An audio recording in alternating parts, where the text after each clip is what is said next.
laissez-moi vous raconter une petite histoire. Il était une fois une page du site internet Allociné qui affichait le programme de mon cinéma. Il n'y avait que très peu de films ce soir-là que je pouvais aller voir.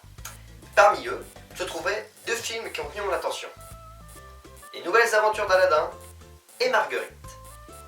Alors je me suis dit, premièrement, j'ai déjà regardé un film avec Kev Adams. Je ne veux pas m'infliger ça en plus.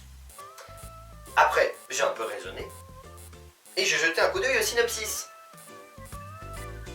Synopsis qui disait très clairement ceci. La veille du soir de Noël, Sam et son meilleur ami Khalid se rendent aux Galeries Lafayette déguisés en Père Noël pour y voler un maximum de choses. Mais ils se font très rapidement coincés par des enfants. Sam est donc obligé de leur raconter une histoire, les aventures d'Aladin. Enfin, sa version. Cette petite phrase à la fin du synopsis, enfin, sa version, ça m'a fait... J'ai eu des sueurs froides rien que de lire ça. Ça m'a inquiété au plus haut point. Alors je me suis dit, c'est nope, je ne vais pas voir ce film, c'est hors de question. Je me suis donc tourné vers le dernier choix qui me restait, Marguerite. Et ce fut un choix des plus sensés. Parce que ce film était magnifique. Marguerite donc, réalisé par Xavier Guillan... Oh non, pas encore.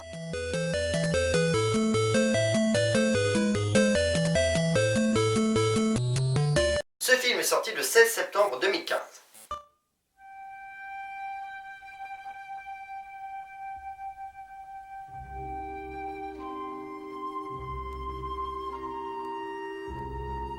Marguerite, donc, ou l'histoire vraie d'une jeune femme qui voulait absolument devenir chanteuse d'opéra, qui se croyait mérifique, alors qu'en réalité, elle chantait faux. À chaque fois qu'elle montait sur scène et qu'elle chantait, elle se prenait pour une diva, alors que tout le monde autour d'elle pouvait témoigner qu'elle chantait absolument faux depuis le début où elle a commencé. Et tout le monde autour d'elle pouvait témoigner que c'était horriblement insupportable. Et du coup, cette jeune femme s'appelle Marguerite. Dans ce film, jouée par Catherine Fro. L'une des meilleures actrices françaises qui existent, c'est bel et bien Catherine Fro. Une personne capable de changer d'émotion d'un film à un autre. Je me rappelle d'elle dans Vipère au point. Et maintenant je la vois dans ce film, c'est incroyable comment elle arrive à changer ainsi de personnalité. Et dans ce film, encore une fois, elle nous donne là une magnifique prestation parce qu'elle arrive parfaitement à jouer Marguerite comme on se la représenterait. Le fait est que Marguerite est un petit peu folle. Et niaise. Et naïve. Et c'est pour cette raison qu'à chaque fois qu'elle monte sur scène, elle ne s'entend pas chanter. Alors il est vrai que le film est peuplé de quelques longueurs, mais bon, les films français sont spécialistes dans ce genre de défauts. Trop romantique, ces Français. Et encore une fois, pas de spoil pour ce film, car je le répète, il était merveilleux, un excellent moment à passer. Et c'est surtout l'occasion d'écouter de très belles musiques et de très belles voix. Bon, je ne suis pas fan d'opéra, hein, je ne vais pas déplacer mon postérieur jusqu'à une gigantesque salle d'opéra juste pour écouter une femme ou un homme chanter. Mais écouter ce genre de musique ou ce genre de voix dans un film, c'est très agréable. Évidemment après, l'ego et les couleurs. Mais malgré tout, le film dure quand même 2h37, ce qui est énorme. Il va falloir s'accrocher pour ne pas s'endormir pour les moins passionnés d'entre vous. Si je devais décrire ce film en un seul mot, ce serait totalement pathétique. Mais pas pathétique genre j'insulte le film, hein. Oh, on ne se méprend pas. C'est l'univers qui est pathétique.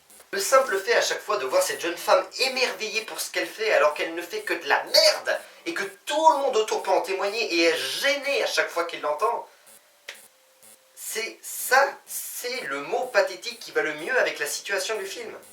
C'est pourquoi si vous avez 3 heures de libre l'après-midi et que ça tombe justement au moment de la diffusion de ce film, je vous conseille d'aller le voir. Normalement, vous devriez passer un bon moment. Sauf si vous êtes fan de blockbusters américains. Là, dans ce cas-là, je peux rien faire pour vous. Moi, personnellement, en tout cas, j'ai passé un excellent moment. C'est la vérité.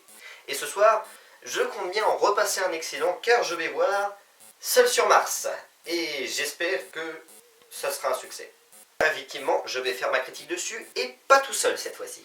Mais je vous laisse la surprise au moment où la vidéo sortira. En attendant, je vous remercie d'avoir regardé cette critique. Vous pouvez vous abonner, mettre un petit pouce vert et mettre un petit commentaire. Et je vous dis à plus pour le prochain film. N'oubliez pas, c'est Seul sur Mars. A plus. Ouais, attendez, j'ai oublié un petit truc. Je sais pas si vous vous rappelez, mais dernièrement j'ai sorti une petite vidéo qui annonçait l'ouverture de mon site officiel. Eh bien, Nicolas Tom 78 a également ouvert un site qui regroupe plusieurs youtubeurs travaillant sur le cinéma. Je vous conseille d'aller faire un tour, je mets le lien dans la description. Vous allez voir, c'est génial. Nicolas Tente 78 a lui-même créé le site en prenant en compte quelques-uns de mes petits conseils et il a fait de l'excellent travail. C'est très beau à voir, c'est très bien organisé et j'espère que vous le féliciterez en lui communiquant quelques messages sur le site. C'est prévu. En tout cas, vous pouvez y aller, je le répète, j'ai mis le lien dans la description et je vous dis à plus!